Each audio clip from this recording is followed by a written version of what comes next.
Okay, so we had a little technical issue there. I don't know. Maybe we cleared it up. We don't know. So this is the book, At Knit's End, Meditations for Women Who Knit Too Much, which is fine because you don't knit too much. I don't knit too much. You just knit. But yes, you don't knit too much. So. And you're not a woman. But I found something in this book by Stephanie Pearl McPhee. Pearl. And actually, so you took out your knitting yesterday and you were asking me, you forgot how to purl. So you were asking me about purling. And I actually happened to find something in the book today.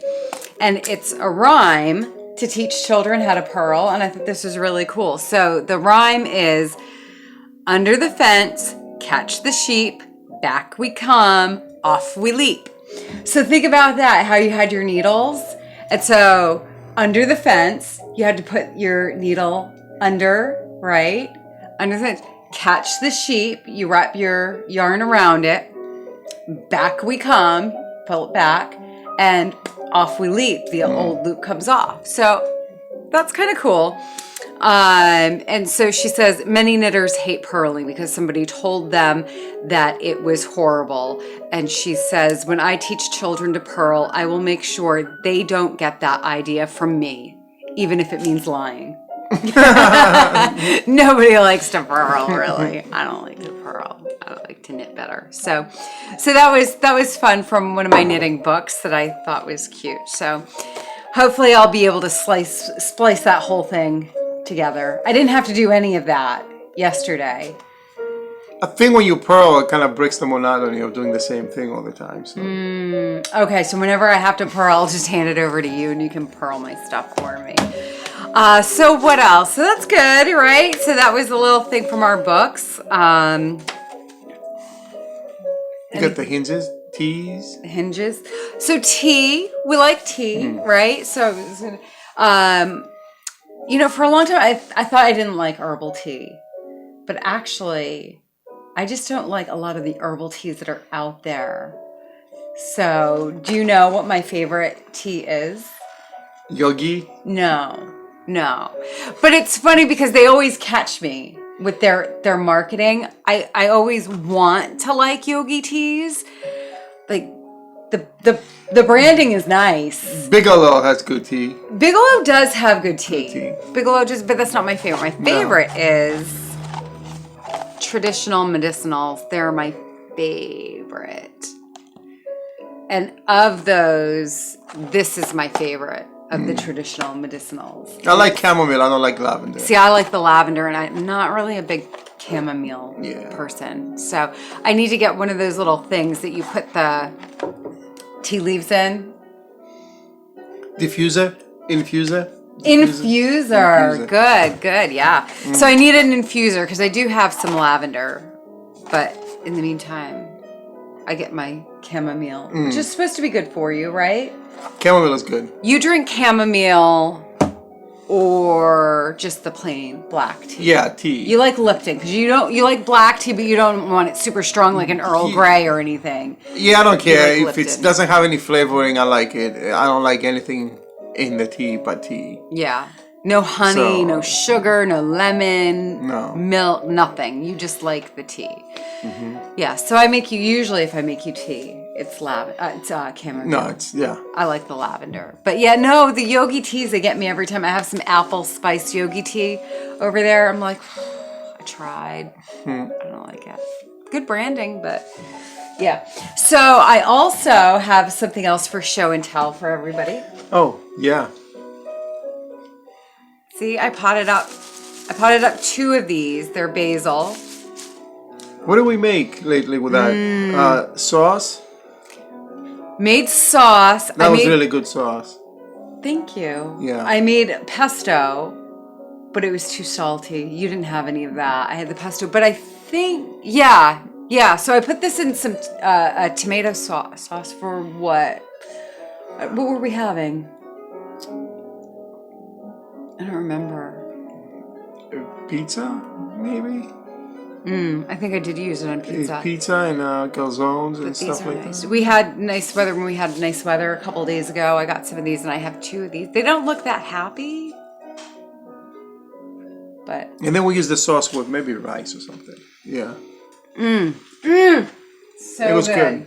So so we talked about the knit along, and yesterday we made tzatziki. It was good. Yeah. And pizza calzones. You had a calzone with meatballs and cheese. I had calzone today. I had pizza yesterday. Yeah. I take the pizza and I spread the tzatziki all over the pizza. And I was freaking out. That's the way to eat it. Because when this whole thing started and I was stocking up on groceries and I passed the thing with all the cheeses, I was like, oh, okay, well, you know what? We can always freeze it. So let me make sure I have plenty of cheese. So I got enough cheese for like till the end of time. And then suddenly I realized that it was almost all the nacho cheese, the Fiesta blend. And I went, can't make pizza with cheddar cheese. That's like gross. Only I don't care. I'll have any kind of cheese in my pizza. Yeah. Well, luckily, there was enough mozzarella to make you 2 little pizzas. So that was good. And then in the calzone, You put the Fiesta. I did. Yeah. Yeah. It was good. I ate both. But today, I actually, when I went to the store, Yeah, you got mozzarella. I got more mozzarella. Yeah. So we talked about the teas and the hinges. Oh, tell people what we've been watching. What have we've been watching lately? As time goes by. We watched that a lot. Yeah. Yeah. What else? We watched. Well, we had some movies that we watched too. Yeah, we watched James Bond: Quantum of Solace yesterday. What else? Oh, what's that movie? That There was a Jack movie. Black? Holiday. The Holiday. Where they George change loves houses. The Holiday. See, It's a feel-good movie. Yeah, I Happy feel ending. like that's like your happy place that when you watch that movie. I love Judi Dench. Judi Dench, I told you yesterday, it makes me feel safe for some reason. I don't know why. Yeah, no. It's one of the movies I like. What's your favorite part about that movie, The Holiday? What do you love about it? There is no favorite part. I don't love the movie. Yes, there is. but You it's do have a favorite part but in it's an that. It's easygoing something movie. that Jack Black says. What is the thing? Cuckoo. Jack Black is funny. He is Yeah. funny. What is he? I'm trying to remember why he says that to her. Why does he tell her she's I don't know. cuckoo? I didn't watch it this time, that part. I didn't see that part. No. But it's funny because we never, all the times we've seen that movie, we never see the beginning. saw the beginning. The first 10 minutes. And we don't know why. Because I think we've rented it before, actually. But for some reason, we've never actually seen the beginning. But then he says, cuckoo, cuckoo. Yeah. No, it's a feel-good movie. It's, you know, It is. no drama. No, not Easy really. going. Yeah. But have we rented it yet? Or we're going to rent it tonight? The new movie. What's it called? Power. Ooh, hold on. Power. No. What is the. Sorry, our little light went off. Technical difficulties. But Power Wars. Electric Wars. Current Wars. Current War. Current Wars. And I said to George, the only drawback to Yeah, we watching know the that ending. movie- Yeah, we know that Tesla kind of gets shafted. Oh, what you think people don't know? No. About Tesla? No, they do. I didn't know do. what kind of word you would use. You thought I was going to be inappropriate? I don't know. I was. He gets shafted. We know that. We know Tesla gets the short end of the stick in the long run. That's better. Yeah. And the other thing is, like, I like Benedict Cumberbatch. But not really with the American accent that they keep having him do. Yeah. So he's Tesla in the movie, right? Yeah. Yeah. So after we watch it, we'll let you know what we thought, even though Benedict Cumberbatch. Yeah, I don't like documentaries because 9 out of 10, not documentaries, real life Oh, stories. here we go with Because your... 9 out of 10 is not because somebody lived happily ever after. 9 out of 10 is like those Earth documentaries that you see where they show you the beautiful rainforest and you say, wow, that's beautiful. And then at the end of the documentary, they tell you how it's going down to nothing and we're all going to die. Right. So kind of like same thing with Tesla. His inventions, they will have also an effect to humanity, not just to him. Right. And the bad ending is not just for him, it's what came for after all that. of us, even till today, right? Yeah. So that's, maybe we'll see that first with the movie to see after that's going to be positive, so we don't end the night with that. Right. And we've also been watching a lot of Arne and Carlos. That's fun for me. And you like it too. Arne is goofy and, Oh, they're hilarious. They're funny. They're so funny. And there's a new one. You have not seen the one from yesterday yet, and neither of us have seen today's yet. So. But I like to have something talking in the background anyway. When I drive, I have sports radio because of that. Or even NPR will be fine. So yeah, I like it. I like it because of that. Not necessarily what they say necessarily, but I like to hear something talking in the background. Yeah. So what do you think? You think that's a good little... We had good banter, didn't we? I don't know. It was good. We'll find out, right? We'll find out if they enjoyed it. It can only get better, right? So this is the second one that we've done. And thank you, Lucia, for making me feel like you actually wanted to see another one of these, because it gave me something to look forward to during this quarantine time where you're kind of, everything's out of whack and everybody is feeling it and feeling a little on edge. And it's not really that much fun, being in this pandemic.